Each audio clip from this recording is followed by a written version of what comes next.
एक रोज जब सरिता घर आती है तो वो अपने पति को घर में जुआ खेलते देखती है। अरे बिरजू, भूख लगी है। ये ले दारू, 2 घूंट मार ले। अरे खाली दारू, इसके साथ कुछ चखना मिल जाता तो मजा आ जाता। अरे देख बिरजू, तेरी लुगाई आ गई। बिरजू को घर में जुआ खेलते देखकर सरिता बौखला कर बोली, अजी तुमको शर्म नहीं आती? घर में जुआ खेलते और दारूबाजी करते। तो फिर बोली, अरे जानती नहीं पति परमेश्वर होता है और पत्नी की जगह पति के पैरों में होती है। चल जल्दी से मेरे लिए अंडा ऑमलेट बना और गरम रोटी भी। तुम्हें अब मुफ्त का खिलाने को राशन नहीं मेरे पास। 6 बच्चे हो गए हैं, जानती भी हो इन सब का पेट कितनी मुश्किल से पाल रही हूं मैं। तुम्हें तो जिम्मेदारी से मतलब ही नहीं। घर में बूढ़ा बीमार पिता है, तुम तो कमाने गए थे ना, फिर क्या हुआ? आते ही पैसे मांगने लगी। पति ने खाया पिया कि नहीं ये तेरा बाप पूछेगा। नशे में तो बिरजू सरिता से अकड़ते हुए अपनी चमड़ी की चप्पल निकालकर उसे बहुत पीटता है। ये ले, और लड़ाएगी जबान। मैं कमाता नहीं तो क्या इस घर में मेरी इज्जत नहीं होगी? ये ले। बचाओ, ओह बचाओ, माँ को मत मारो पिताजी। तभी लड़खड़ाते हुए बिछौने से उठकर बूढ़ा रामा कहता है, अरे निकम्मे, छोड़ दे बहू को, निकल जा इस घर से तू, और फिर कभी शक्ल मत दिखाना। अरे ये मेरा घर है, मैंने बनाया है इसे। बिरजू चला जाता है। तभी रामा रोते हुए बोलता है, अरे जाने कैसे उड़ाऊं बेटे को जन्म दे दिया है मैंने। मेरे हाथों भारी गलती हो गई जो इसे तेरी शादी कराई। बहू माफ कर दे मुझे। पर उस 5 बेटियों की गरीब माँ का दुख इतना ही नहीं था कि एकदम से जोरदार तूफान उठा और झोपड़ी की छत हवा के झोंके से उखड़ कर गिर गई। हे भगवान, इतना भयंकर तूफान! तानी, गुड़िया, अंजू, तुम तीनों सोनी, राजा और मुनिया को लेके बाहर निकलो। मैं दादाजी को लेकर आती हूँ। उठिए बाबूजी। नहीं बहू, तू जा, मेरा समय आ गया है। तुझे उन 5 बच्चियों की सौगंध, तेरे बाद उन्हें देखने वाला कोई नहीं। जा बहू जा। सरिता के बाहर निकलते ही पूरी झोपड़ी गिर जाती है। सरिता छाती पीट पीट कर रोने लगती है। बाबूजी। अरे कैसा निर्दयी है रे तू ऊपर वाले। क्या मिला आखिर, क्या मिला तुझे मेरा घर उजाड़ कर? तू खुद तो अपने घर में सो रहा है और मेरी 5 बेटियों को बेघर कर दिया। जवाब दे, तू बोलता क्यों नहीं? सरिता को टूट कर रोता देखकर उसकी 5 बेटी भी बिलख बिलख कर रोती है।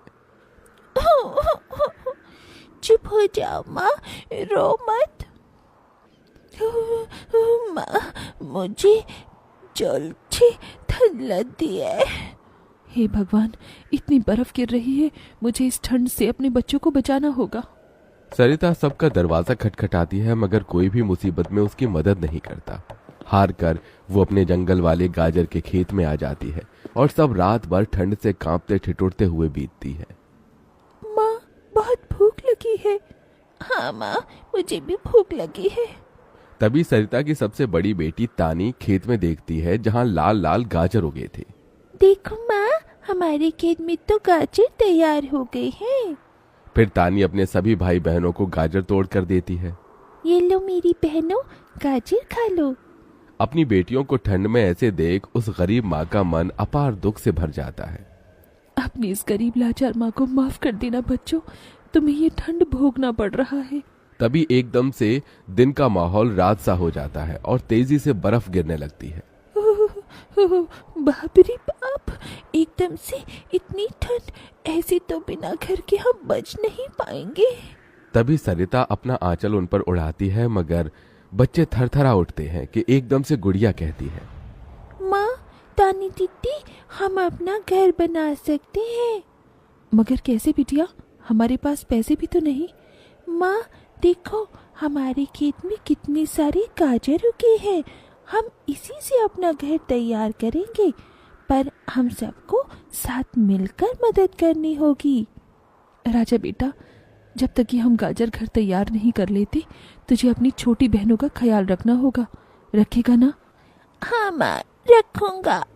सरिता आग जलाकर अपने दोनों सबसे छोटे बच्चों को उसके पास बिठा देती है और खुद अपनी चारों बेटियों के साथ उस भयंकर ठंड में गाजर घर बनाने लगती है।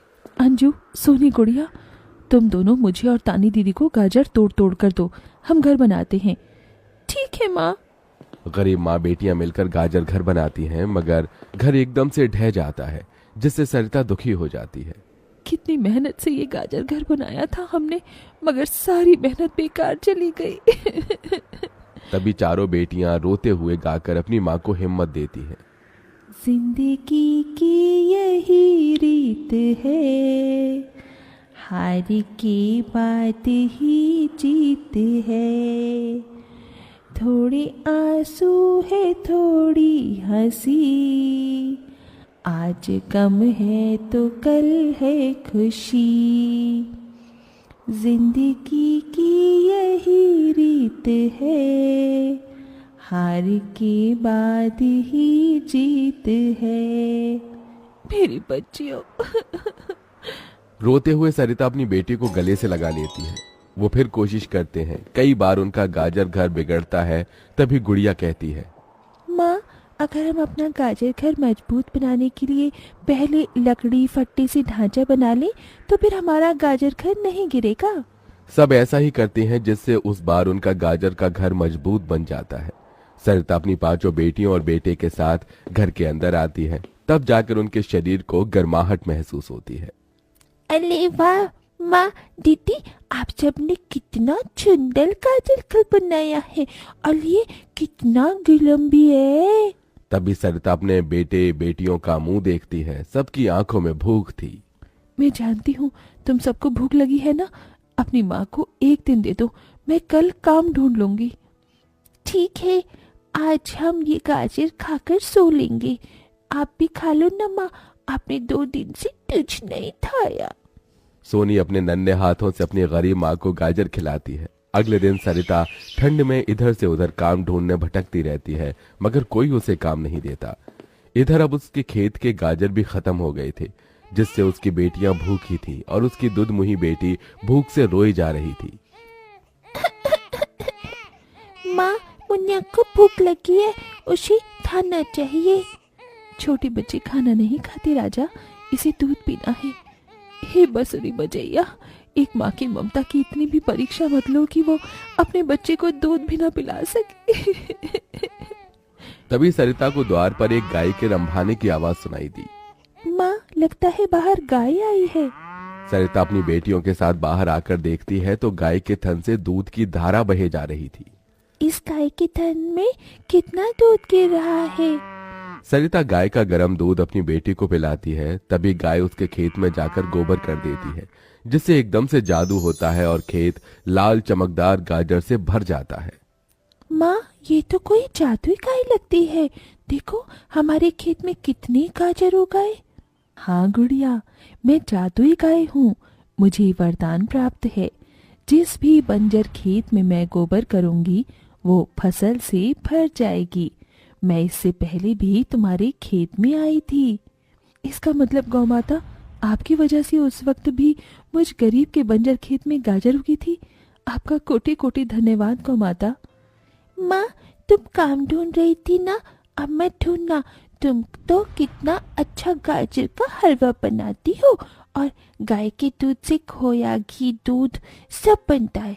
तुम हलवा बनाकर बेचो।